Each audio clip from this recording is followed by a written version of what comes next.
দর্পচূর্ণ লিখেছেন শরৎচন্দ্র চট্টোপাধ্যায়। 4। দিন 15 পরে দুপুরের গাড়িতে ইন্দু মেয়ে লইয়া মেদিনীপুর হইতে ফিরিয়া আসিল।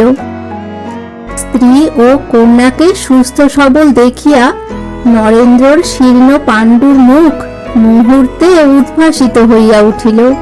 সাগ্রহে ঘুমন্ত কন্যাকে বুকে টানিয়া লইয়া প্রশ্ন করিল, কেমন আছো ইন্দু? বেশ আছি। কেন?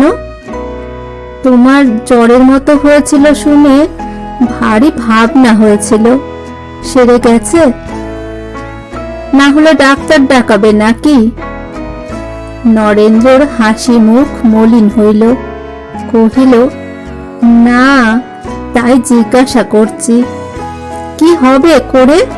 এদিকে তো 50টি টাকা পাঠিয়ে চিঠির ওপর চিঠি যাচ্ছিল, কেমন আছো, কেমন আছো, সাবধানে থেকো, সাবধানে থেকো। আমি কি কচি খুকি না 50টি টাকা দাদা আমাকে দিতে পারতেন না? ও টাকা পাঠিয়ে সকলের কাছে আমার মাথা হেট করে দেবার কি দরকার ছিল? সেদিন বাড়িতে যেন একটা হাসি পড়ে গেল। নরেন্দ্র ম্লান মুখ আরো ম্লান করিয়া অস্ফুটে কহিল, জোগাড় করতে পারলুম না। না পাঠিয়ে তাই কেন লিখে দিলে না? উফ, আবার সেই নিত্য নেই নেই, দাও দাও। বেশ ছিলুম এতদিন। বাস্তবিক বড় লোকের মেয়ে গরিবের ঘরে পড়ার মতো মহা পাপ আর সংসারে নেই বলিয়া সেই পরম সত্যে স্বামীর হৃদয় পূর্ণ করিয়া দিয়া ইন্দু অন্যত্র চলিয়া গেল। মাসাধিক পরে স্বামী স্ত্রীর এই প্রথম সাক্ষাৎ। বাহিরে আসিয়া ইন্দু ইতস্তত দৃষ্টি নিক্ষেপ করিয়া নিজের শোবার ঘরে ঢুকিয়া ভারী আশ্চর্য হইয়া দেখিল, বাড়ির অন্যান্য স্থানের মতো এখানেও সমস্ত বস্তু রীতিমতো পরিষ্কার পরিচ্ছন্ন করা হইতেছে। জিজ্ঞাসা করিল, এত ঝাড়া মোছা হচ্ছে কেন রে? নূতন ঝি বলিল, আপনি আসবেন বলে। আমি আসবো বলে? হ্যাঁ মা, বাবু তো তাই বলে দিলেন। আপনি ময়লা কিছু দেখতে পারেন না, আজ 3 দিন থেকে তাই। ইন্দু অন্তরের মধ্যে একটা বড় রকমের গর্ব অনুভব করিল, কিন্তু সহজ ভাবে বলিল, ময়লা আবার কে দেখতে পারে? তবু ভালো যে, হ্যাঁ মা, লোক লাগিয়ে ওপর নিচে সমস্ত সাফ করা হয়েছে। ঝি, রামটহলটাকে একবার ডেকে দাও তো, বাজার থেকে কিছু ফলমূল কিনে আনুক। ফল টল তো সব আছে মা, বাবু আজ সকালে নিজে বাজারে গিয়ে সমস্ত খুঁটিয়ে কিনে এনেছেন। ডাব আছে? আঙুর আছে বই কি, এখনই নিয়ে আসছি বলিয়া দাসী চলিয়া গেল। ইন্দুর মুখের উপর হইতে বিরক্তির মেঘখানা সম্পূর্ণ উড়িয়া গেল, বরং অনতিপূর্বে স্বামীর মলিন মুখখানা বুকের কোথায় যেন একটু খচখচ করিতেও লাগিল।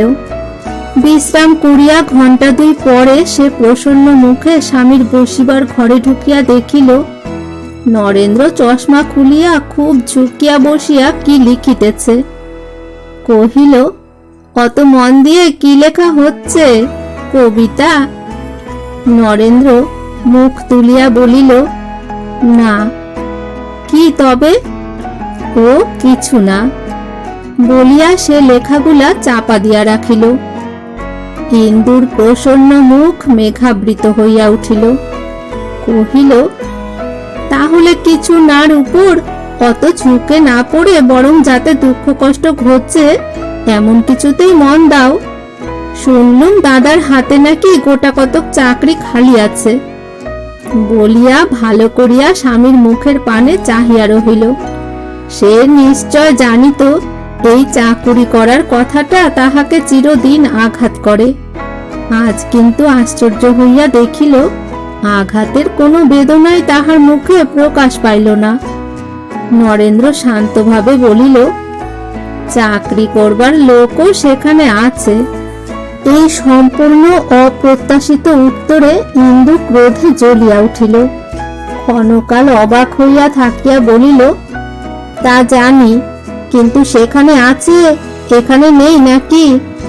আজকাল ভালো কথা বললে যে তোমার মন্দ হয় দেখছি।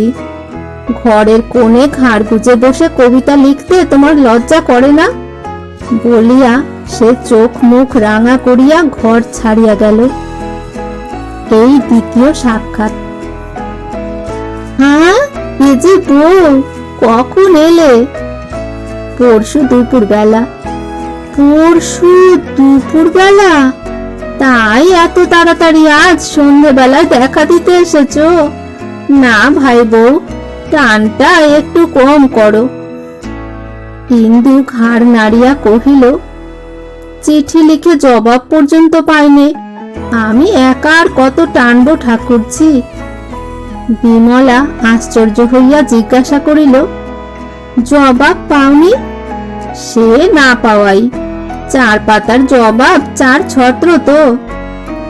বিমলা অপ্রতিভ হইয়া বলিল, তখন একটুকু সময় ছিল না ভাই। এ ঘরে দাদা যদি বা একটু সারলেন, ওদিকে আমার নতুন ভাড়াটে যায়। ইন্দু কথাটার এক বর্ণও বুঝিল না, হাঁ করিয়া চাহিয়া রহিল। বিমলা সেদিকে মনোযোগ না করিয়া বলিতে লাগিল, সেই মঙ্গলবারটা আমার চিরকাল মনে থাকবে। 7 দিনের দিন খবর পেয়ে দাদাকে নিয়ে এলুম। তার 2 দিন পরে দাদার বুকের ব্যথার যেমন বাড়াবাড়ি, অম্বিকা বাবুর অসুখটাও তেমনি বেড়ে উঠল। তোমাকে বলবো কি বউ, সেক দিতে দিতে আর ফোমেন্ট করতে করতে বাড়ি শুদ্ধ লোকের হাতের চামড়া উঠে গেল। সারা দিন রাত কারু নাওয়া খাওয়া পর্যন্ত হলো না। হ্যাঁ, সতী সাধ্যে বলি ওই অম্বিকা বাবুর স্ত্রীকে। ছেলে মানুষ বউ, কিন্তু কি যত্ন, কি স্বামী সেবা! তার পুণ্যে এ যাত্রা তিনি রক্ষে পেয়ে গেলেন, নইলে ডাক্তার বদ্যির সাধ্য ছিল না। অম্বিকা বাবুকে কি জানি ঘাটালের কাছে কোথায় বাড়ি, চিকিৎসার জন্য এখানে এসে আমাদের ওই পাশের বাড়িটা ভাড়া নিয়েছেন। লোকজন নেই, পয়সা করিও নেই, শুধু বউটি। ইন্দু মাঝখানে প্রশ্ন করিল, তোমার দাদার বুঝি খুব বেড়েছিল? বিমলা ওষ্ঠাধর কুঞ্চিত করিয়া কহিল, সে রাতে আমার তো সত্যি ভয় হয়েছিল। ওই তাকের উপর ওষুধের খালি শিশিগুলো চেয়ে দেখো না, 3 জন ডাক্তার। আর আচ্ছা বউ, দাদা বুঝি এসব কথা তোমাকে চিঠিতে লেখেননি? ইন্দু অন্যমনস্কের মতো কহিল, না। বিমলা জিজ্ঞাসা করিল, এখানে এসে বুঝি শুনলে? ইন্দু তেমনি ভাবে জবাব দিল, হ্যাঁ। বিমলা বলিতে লাগিল, আমি তো তোমাকে প্রথম দিনেই টেলিগ্রাম করতে চেয়েছিলুম। মাত্র 2-3 ঘন্টার পথ, স্বচ্ছন্দে আসতে পারতে, কিন্তু দাদা কিছুতেই দিলেন না। হাসিয়া কহিল, কি যে তাকে তুমি করেছ তা তুমি জানো বউ। পাছে অসুস্থ শরীরে তুমি ব্যস্ত হও, এই ভয়ে কোনো মতেই খবর দিতে চাইলেন না। যাক, ঈশ্বরের ইচ্ছায় ভালো হয়ে গেছে, নইলে তার কি হতো ঠাকুরজি? অসুখ সারতেও আমাকে দরকার হয়নি, না সারলেও হয়তো দরকার হতো না। বলিয়া ইন্দু উঠিয়া গেল। ঔষধের শূন্য এবং অর্ধশূন্য শিশিগুলা নাড়িয়া চাড়িয়া লেবেলের লেখা পড়িয়া দেখিতে লাগিল। কিন্তু এ কি হইল? কখনো যাহা হয় নাই, আজ অকস্মাৎ তাহার 2 চোখ অশ্রুতে ঝাপসা হইয়া গেল। কেন? সে কি কেহ নয় যে এত বড় একটা কাণ্ড হইয়া গেল, অথচ তাহাকে জানানো পর্যন্ত হইল না? সে নিজের এমন কি পীড়ার কথা লিখিয়াছিল, যাহাতে সংবাদ দেওয়াটাও কেহ উচিত মনে করিলেন না? তিনি ভালো হইয়াও তো কতগুলো পত্রে কত কথা লিখিলেন, শুধু নিজের কথাটাই বলিতে ভুলিলেন? বেশ, এখানে আসিয়া তো 3 দিন হইল, তবু কি মনে পড়িল না? ইন্দুর তীব্র অভিমানের সুর বিমলা টের পাইয়াছিল। ফিরিয়া আসিয়া বলিল, শিশি বোতল নাড়াচাড়া করে আর কি হবে বউ? ওরা কখনো মিথ্যে সাক্ষী দেবে না, তা যতই জেরা করো না। এসো, তোমার চা দেওয়া হয়েছে, চলো। বলিয়া ইন্দু অলক্ষ্যে চোখের জল মুছিয়া ফেলিয়া তাহার কাছে আসিয়া দাঁড়াইল।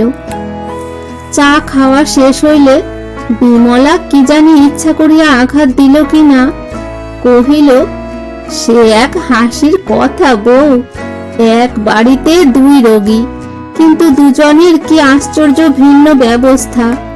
দাদা মরমর হয়েও তোমাকে খবর দিতে এলেন না, পাছে ব্যস্ত হও, পাছে তোমার শরীর খারাপ হয়। আর অম্বিকা বাবু এক দণ্ড ওর স্ত্রীকে সম্মুখ থেকে নড়তে দিলেন না।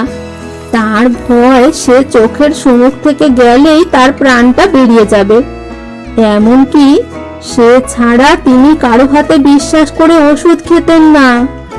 এমন কখনো শুনেছ বলো? আমাদের একে তোমরা সবাই তামাশা করো, কিন্তু অম্বিকা বাবুরা সকলকে ডিঙিয়ে গেছেন। খেটে খেটে এই মেয়েটির ঠিক মরার মতো আকৃতি হয়েছে। ইন্দু বলিয়া উঠিয়া দাঁড়াইল, কহিল, আর একদিন এসে তোমার সতীসাধ্যী বউটির সঙ্গে আলাপ করে যাব। আজ গাড়ি এসেছে, চললুম। তাহলে কাল একবার এসো, আলাপ করে বাস্তবিক সুখী হবে। দেখা যাবে, যদি কিছু শিখতে পারি। বলিয়া ইন্দু মুখ ভার করিয়া গাড়িতে গিয়া উঠিল। অম্বিকা বাবুর পাগলামি তাহার মনের মধ্যে আজ সমস্ত পথটা তাহার স্বামীর গভীর মঙ্গলেচ্ছার গায়ে ধুলা ছিটাইয়া লজ্জা দিতে দিতে চলিল।